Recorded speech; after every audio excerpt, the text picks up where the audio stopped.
एक व्यक्ति को अगर प्रोफेशनल नेटवर्कर बनना है, एक ऐसा नेटवर्कर जिसको सफलता देर से ही मिले लेकिन ये सुनिश्चित हो जाए कि भाई ये काम करता रहूँगा तो मेरी सफलता सुनिश्चित है, मेरे सारे सपने पूरे हो जाएंगे, तो कोई 5 काम आप ऐसा बताएंगे जो एक नेटवर्कर को करने चाहिए कि यार ये काम तो आपने छोड़ने नहीं है, लगातार कीजिए, कोई 5 काम जो आपको लगता है? सबसे पहली बात, हर आदमी को मैं ये कहूँगा कि भूतकाल को भूलना पड़ेगा पहला। राइट। आपका भूतकाल अच्छा है या बुरा है? अगर अच्छा है तो भी वर्तमान में आपको काम करने नहीं देगा, हमेशा भूतकाल की यादें आएगी।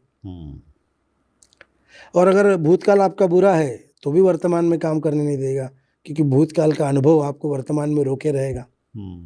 तो भूतकाल को सबसे पहला भूलना पड़ेगा, वर्तमान में जो चलता है उसको सलाम करना पड़ेगा, अपना अहंकार छोड़ना पड़ेगा, क्योंकि अननेसेसरी मैंने देखा है काफ़ी लोग बोलते कि वो अमीर है उसके पास अहंकार है। सर आपको हैरत होगी, मेरा अभ्यास ये बोलता है गरीब लोगों के पास ज़्यादा अहंकार है, क्योंकि उनके पास बाकी कुछ है नहीं। बिल्कुल सही।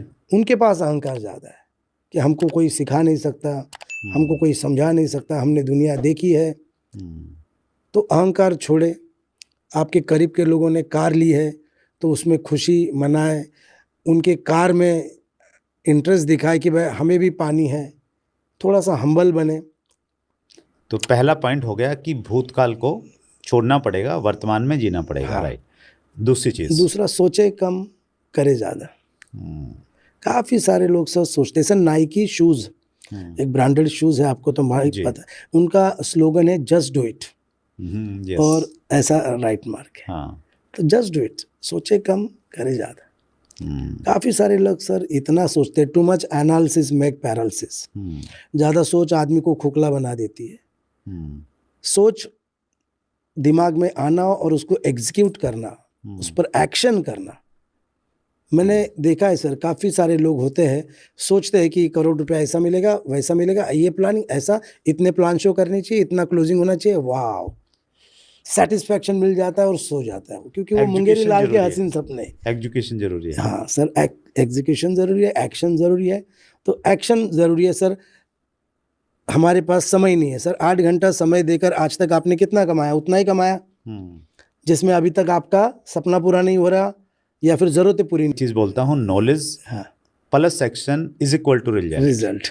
अगर नॉलेज बहुत सारा है और एक्शन में कन्वर्ट नहीं भी कर रहे हैं तो भी उसका रिजल्ट कुछ है नहीं। कुछ नहीं है। तो 2 चीजें हो गई सर। पहला आपने बोला भूतकाल को भूल जाइए, वर्तमान में काम कीजिए। दूसरा आपने सोचे कम करें ज्यादा। तीसरा काम, तीसरा चिंता मत करो। अच्छा, चिंता चिता समान होती है। चिता एक बार जलाती है, चिंता रोज जलाती है। सर चिंता मत करो, एंजॉय करो सर। सर एंजॉय, कोई रिजेक्ट कर रहा है, कोई रिजेक्शन दे रहा है, उसको भी एंजॉय करो सर। हर आदमी आपको कुछ ना कुछ दे रहा है सर, हर आदमी। कोई जुड़ता है, आपको इंसेंटिव कमीशन जो भी तय है वो आता है। कोई नहीं जुड़ रहा तो भी एक अनुभव दे रहा है। और मेरा ये मानना है कि स्टोरी वही हिट होती है जिसमें संघर्ष होता है, जिसमें चैलेंजेस होते हैं। फिल्म भी तो वही अच्छी लगती है ना हम सब लोगों को। बिल्कुल। और मेरा तो बड़ा बिलीव है इसमें राज सर। मेरी डायरेक्ट सेलिंग की अगर मैं बात करूं तो मेरी 25 साल का मेरा कैरियर है।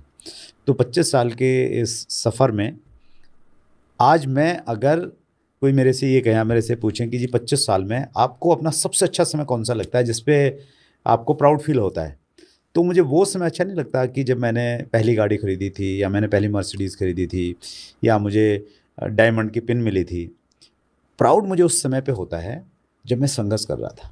क्या बात है। जब जेब में पैसा नहीं था, घर से सपोर्ट नहीं था, अंदर से भी कई बार आवाज़ आती थी कि यार शायद नहीं होगा। उस समय भी मैंने हिम्मत नहीं हारी, उस समय भी मैं चलता रहा और उस चीज़ को लेके मुझे भी प्राउड फील होता है। उस चीज़ को जब मेरे बच्चे देखते हैं उनको लगता है कि नहीं पापा आपने बहुत अच्छा किया। उस चीज़ को जब मेरी टीम के लोग जानते हैं उनको प्रेरणा मिलती है कि नहीं, मेरी गाड़ी प्रेरित नहीं करती लोगों को, वो चीज़ प्रेरित करती है कि यस आपने वो किया, हम उसी दौर से गुजर रहे हैं और हम उस दौर से गुजर जाएंगे तो हमें भी ये सब मिल जाएगा।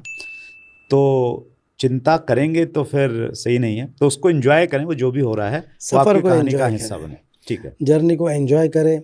और एक पॉइंट बताऊंगा, पॉइंट नंबर 4। हाँ पॉइंट नंबर 4, हर किसी को खुश करना छोड़ दो।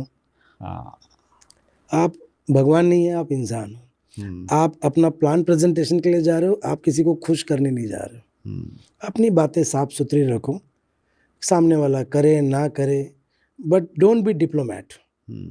काफ़ी सारे लोग डिप्लोमैट हो जाते हैं, ज्वाइनिंग के लिए कुछ भी वादे कर देते हैं कि आइए सर आप सिर्फ लोग दिखाइए, फिर वो भी दिखाता है ये राम ये घनश्याम ये श्याम, जाओ भाई इधर जाके काम करो, ठीक है ना। और फिर आप जाते भी हो, करते भी हो, ज्वाइनिंग भी आती है, और जब उसको चेक आना चालू हो जाता है आपके आदमी को, तब आप बोलते हो कि नहीं आपको ध्यान देना पड़ेगा। तो कहीं ना कहीं वहाँ पे उसको बुरा लगता है, क्योंकि झूठी आशा दिलासा देकर आपने उसे जोड़ा था, अब आपकी लैंग्वेज चेंज हो रही है, तो सामने वाले को तकलीफ होती है इस बात से। Great sir. एक बहुत बड़ी पर्सनैलिटी हुई हैं सतीश पंडित जी, उनकी बहुत सारी ऑडियो हैं। उन्होंने एक कविता लिखी आराम कर, तो आराम कर कविता में एक बड़ी अच्छी लाइन उन्होंने लिखी है, हर दिल अजीजी छोड़ दे। वो कहते हैं कि आप हर दिल के अजीज नहीं हो सकते, हर किसी को खुश नहीं रख सकते। अगर आप हर किसी को खुश करने के चक्कर में रहेंगे तो फिर आप किसी को भी नहीं खुश कर पाएंगे। बिल्कुल। तो आपने चौथा पॉइंट बोला कि सबको खुश करना छोड़ दो। पांचवा पॉइंट, अपने दिल की सुनो, दिल को समझाओ कि मुझे क्यों करना है। घर पे जाकर देखो एक बार आईने के सामने, और अपने आप को कुछ सवाल पूछो कि ये काम बुरा है तो अच्छा काम कौन सा है। दूसरा सवाल ये पूछो, जिंदगी में मेरे सपने मैं नहीं पूरा करूंगा तो और कौन करेगा। और तीसरा सवाल ये पूछो, अब नहीं करूंगा तो कब करूंगा। ये 3 सवाल भी वो अपने आप को पूछे। सर ये काम बुरा है, सर मैंने देखा है बड़े बड़े लोग पैसे के लिए अपना आत्मसम्मान गिरवी रखते हैं सर। केसर में दाने दाने में केसर है, और न जाने क्या क्या क्या क्या एडवर्टाइजमेंट करते हैं सर। उससे मैं सैल्यूट करता हूँ नेटवर्कर को, कम से कम लोगों की आशा उम्मीदों पर काम कर रहा है, लोगों के सपनों पर काम कर रहा है। मैं उस सेलिब्रिटी से महान अपने नेटवर्कर को मानता हूँ सर, कि किसी की ज़िंदगी बनाने जा रहा है। कोई शराब कोई गुटखा उसका इश्तेहार नहीं कर रहा सर, हेल्थ प्रोडक्ट लेके जा रहा है और वेल्थ प्रोडक्ट देने की कोशिश कर। छठी चीज़ है कि एपिसोड को चैट विद सुरेंद्र वस्त जी के हर एपिसोड को पूरा देखना है, और देखते वक्त डायरी पेन लेके बैठना है कि क्या इसमें से बातें आपने सीखी। और एक दिन एक ही एपिसोड देखो, उसको इम्प्लीमेंट करो, उसको एक्शन में लाओ। ये मेरी छठी चीज़ है sir, complimentary. Thank you so much Raj.